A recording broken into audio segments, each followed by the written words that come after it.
Olá pessoal, como vocês estão? Então vamos dar início à nossa terceira semana de estudos, né? Do Plano de Estudos Tutorados do PET Volume 2.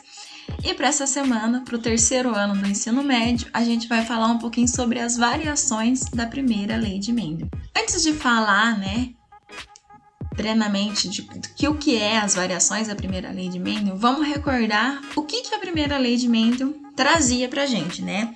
Lá Mendel, ele falava que para cada caráter, né, é determinado por um par de fatores que vão se separar, né, vão se segregar durante a formação dos gametas, né? Assim, cada gameta tem apenas um fator para cada característica. Então, essas variações que a gente vai ver hoje vai mostrar que diverge um pouquinho daquele primeiro estudo que Mendel fez. É claro que todos os estudos são o quê? São melhorados, né?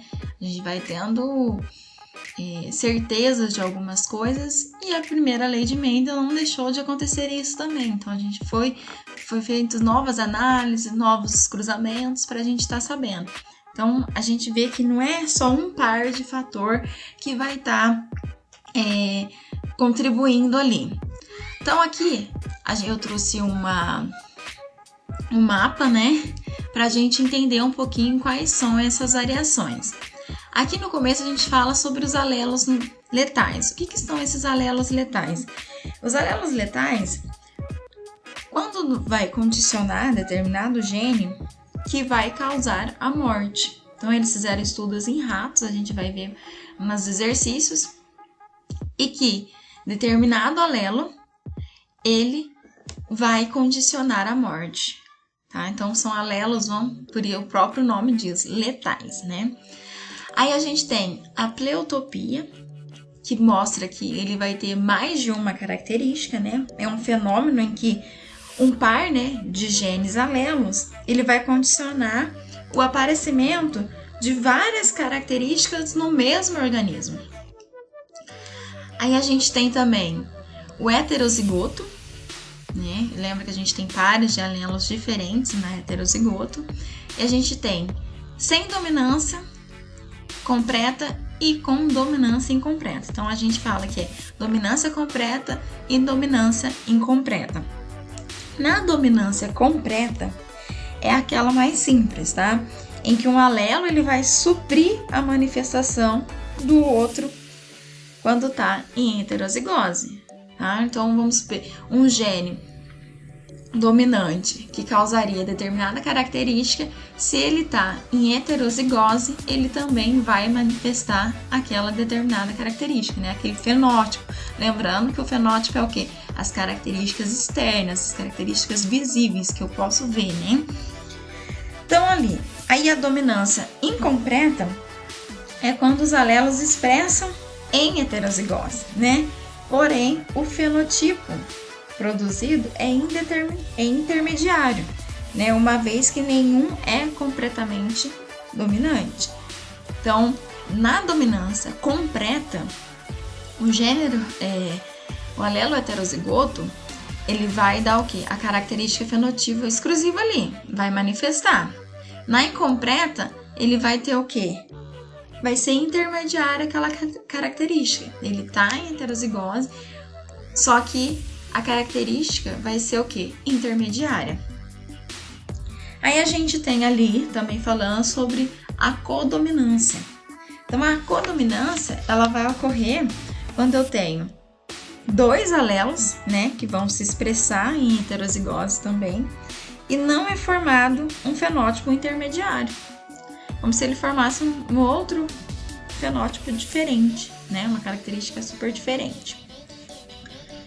Aí aqui também trouxe mais duas variações da primeira lei de Mendel, que é a penetrância incompleta, né, quando os genes, sempre que estão presentes, eles vão se manifestar, né, dizendo que são altamente penetrantes, ou seja, apenas uma parcela dos portadores do genótipo, né, vai apresentar aquele fenótipo correspondente. E a gente tem também a expressividade variável, que, né, é essa gradação de expressividade do gene, ele vai variando, desde um fenótipo, quando mostra, né, uma leve expressão da característica, até a sua expressão total. Então, é como se fosse uma leve expressão. Dá, mas não dá. Mais ou menos assim, tá? Então, vamos compreender um pouquinho mais sobre essas variações ao longo das atividades. Aí, pessoal, na questão número 1, ele trouxe assim: em camundongos, o genótipo azinho-azinho é cinza, azão-azinho é amarelo e azão-azão morre no início do desenvolvimento embrionário. Então, vamos entender um pouquinho aqui. Então, azinho-azinho, lembra das nomenclaturas que a gente viu lá, a base, ele tá o quê? Em homozigose recessivo. O azão-azinho está em heterozigose e o azão-azão está em homozigose dominante. Então, ali tá falando que quando ele tá em azão-azão, ele morre no início do desenvolvimento embrionário. Ah lá, que descendência se espera do cruzamento entre um macho amarelo com uma fêmea amarela?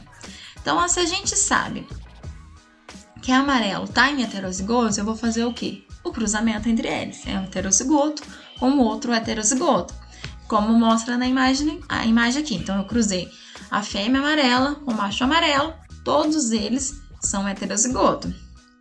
No cruzamento, eu tive o quê? Azão-azão. Lembra do chuveirinho que a gente aprendeu lá na última aula, né? O primeiro com o primeiro, então vai sair azão-azão. O primeiro com o segundo, azão-azinho, heterozigoto. Depois o segundo com o primeiro, azão-azinho também. E depois azinho-azinho, homozigoto recessivo. Então eu tive o quê? Uma proporção 2 para quê? 2 para 3 do que? De amarelo. E 1 para 3 do que? De cinza. Mas por que, professor? Mas teve 4 lá no cruzamento? Porque o azão-azão não fala ali no exercício que ele vai condicionar o quê? A morte do indivíduo, que é o alelo letal que a gente falou lá no comecinho. Então, esse alelo, se ele se expressa, ele vai causar a morte. Então, aqui o azão-azão, ele nem vai entrar na contagem das proporções, porque como ele morreu, ele não vai entrar. Então, eu vou fazer a proporção para 3. Então, eu tenho 2/3 de heterozigoto, azão-azinho, e 1/3 de homozigoto recessivo, azinho-azinho, que vai ser amarelo, né, para 1 cinza. Então, a alternativa correta aqui, que mais se encaixa, é qual? AB, 2 para 3, né, de amarelo e 1 para 3 cinza.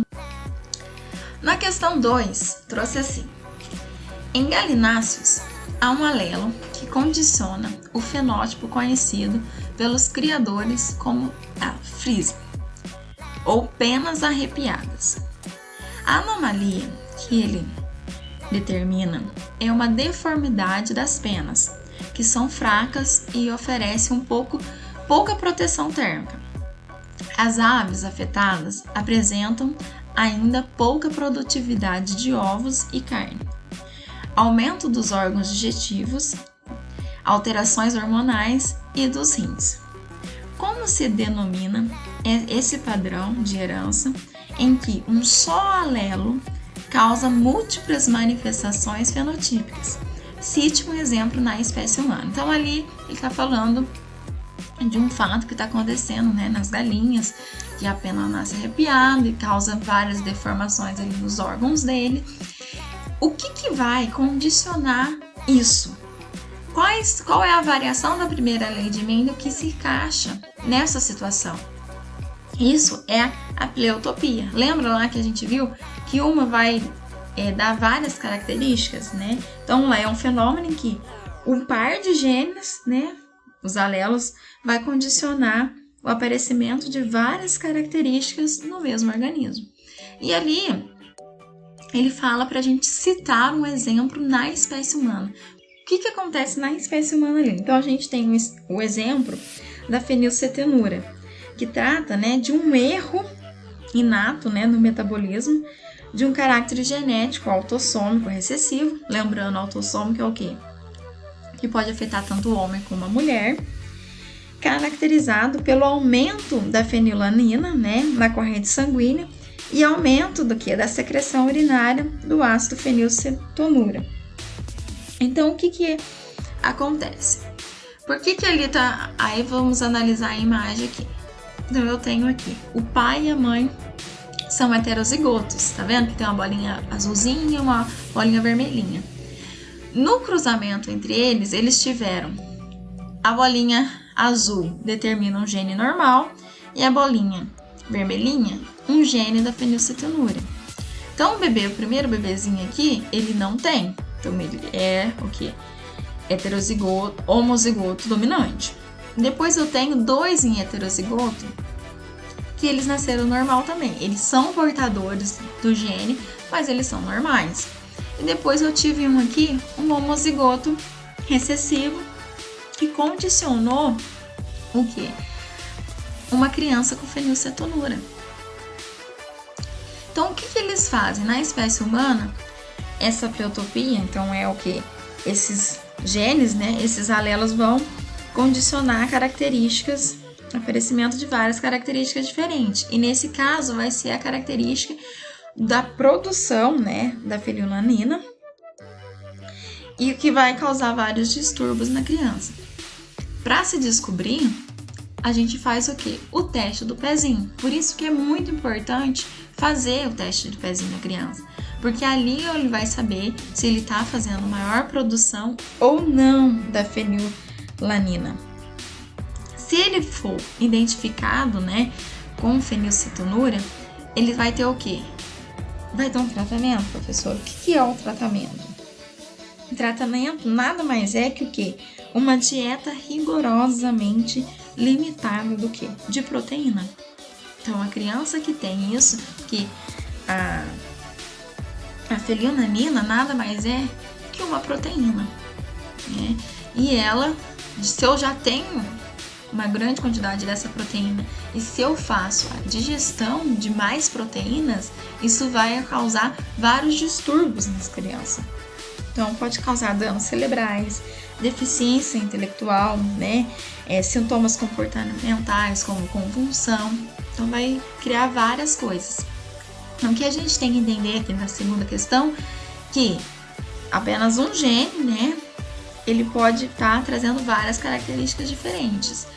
E a gente viu aqui, no caso da espécie humana, a gente tem o exemplo da fenilcetonúria, que eu tenho um gene, né, que vai determinar várias características. Ele pode ser normal, ter o gene, mas ele ser normal e ele ser atingido pelo fato dele estar em homozigose recessiva. Na questão 3, trouxe assim: em Drosophila, o mesmo alelo que condiciona a cor branca dos olhos determina a ausência de pigmentação nos túbulos de Malpighi e nos tecidos que envolvem as gônadas dos machos. Trata-se, portanto, de um caso de... o que vai ser aqui? Então, ele tem condicionado uma mesma característica, vai condicionar o quê? O mesmo alelo vai condicionar a cor branca. Nesse caso, ele vai estar acontecendo uma interação gênica. O que é isso, a interação gênica? É quando 2 ou mais pares de genes, eles vão interagir, né, para determinar uma característica. Então, eu tenho a interação de 2 genes diferentes, determinando uma mesma característica. Então, nesse caso, eu não vou ter alelos múltiplos, eu não vou ter a codominância, tá? Nem a pleotopia. Então, eu vou ter o quê? Uma interação gênica acontecendo aqui. Então, a alternativa correta é a C. Na questão 4, ela traz assim: o albinismo é uma desordem genética que afeta a produção de melanina. Essa produção é determinada pela presença do alelo azão.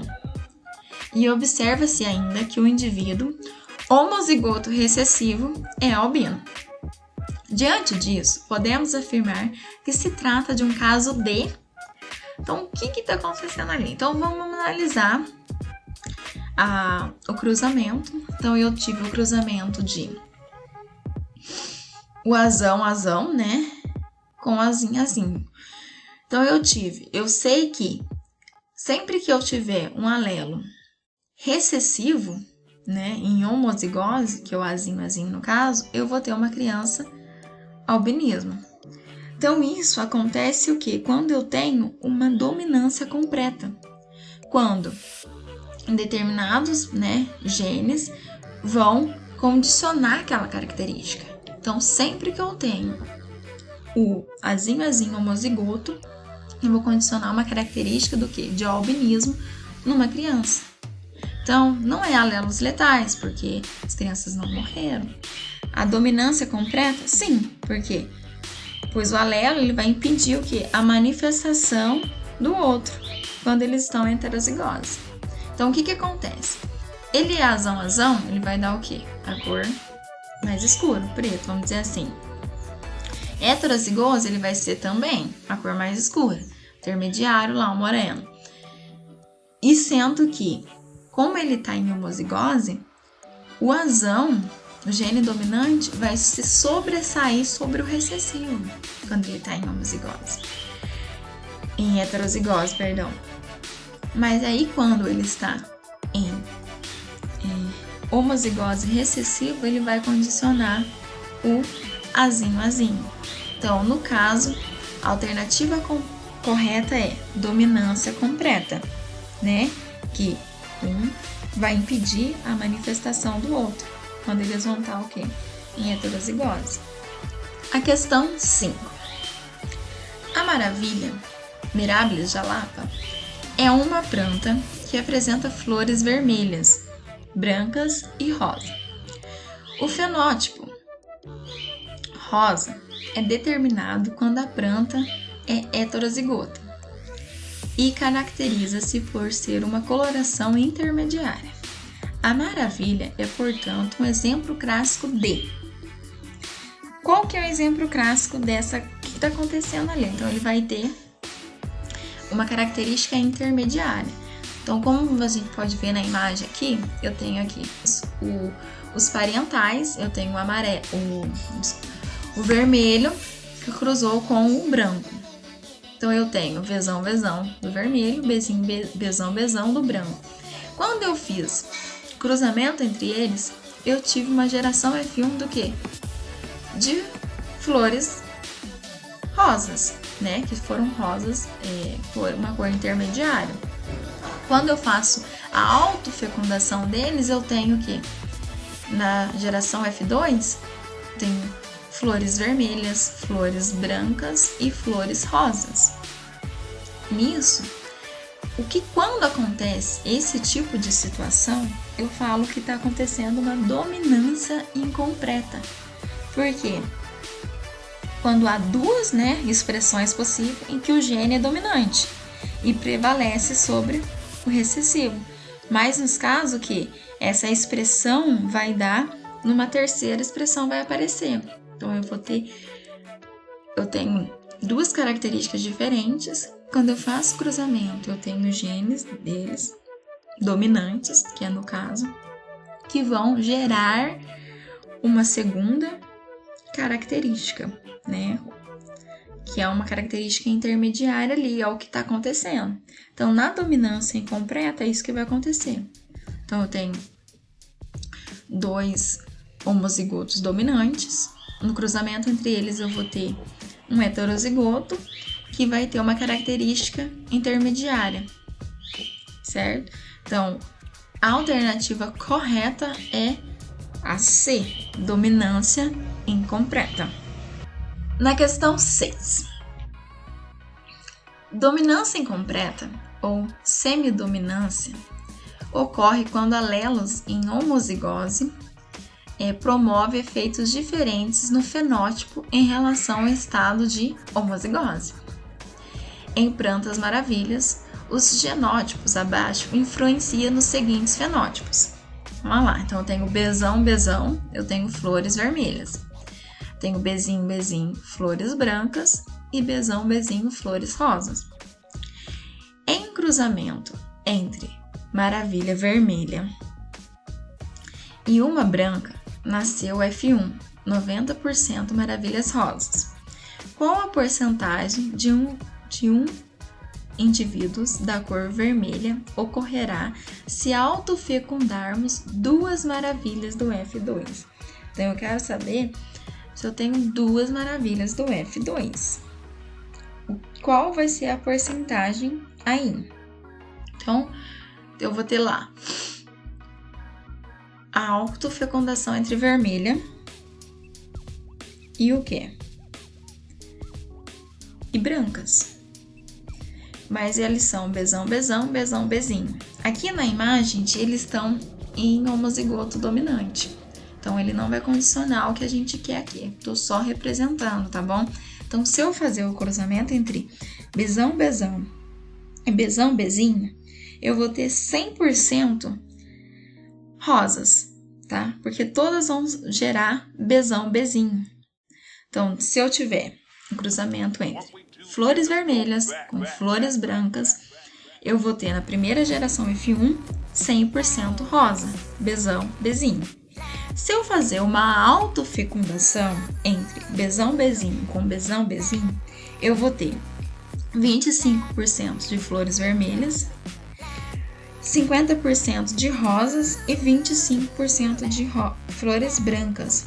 Então, aqui no caso, qual será, né, o indivíduo, quanto a porcentagem de eu ter indivíduos vermelhos? Então, a minha porcentagem é o quê? De 25%, alternativa B, que seria o Bzão, Bzão. Isso que eu fiz o cruzamento do quê?